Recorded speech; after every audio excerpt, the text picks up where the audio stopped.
বসন্ত উৎসব ঘনিয়ে আসতেই চীনের হেনান প্রদেশের বিভিন্ন শহরে জ্বলে উঠেছে রঙিন বাতি।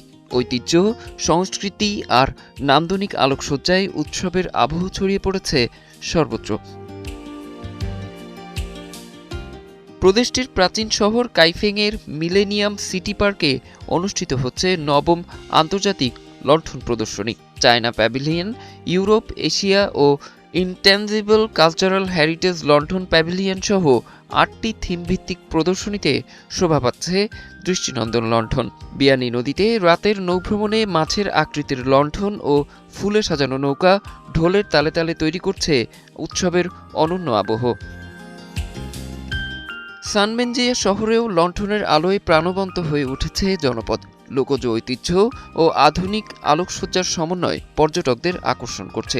অন্যদিকে লউইয়ংয়ে লণ্ঠন উৎসবের সঙ্গে যুক্ত হয়েছে ইমার্সিভ পরিবেশনা, আলো ছায়ার মুগ্ধতা আর সাংস্কৃতিক উপস্থাপনায় দর্শনার্থীরা পাচ্ছেন ভিন্ন অভিজ্ঞতা। হিনানের রাজধানী ঝেংঝোর রাস্তা জুড়ে টানানো লাল লণ্ঠন রাতের শহরকে করে তুলেছে আরও আকর্ষণীয়। ঝলমলে আলোয় বাসিন্দারা স্বাগত জানাচ্ছেন বসন্ত উৎসবকে। সব মিলিয়ে ঐতিহ্য আর আধুনিক আলোকসজ্জার মেলবন্ধনে উৎসবের আমেজ পৌঁছেছে তুঙ্গে, যা নতুন বসন্তের পাশাপাশি সবাইকে বার্তা দিচ্ছে নতুন দিনের। অরিসুল ইসলাম, ৭১।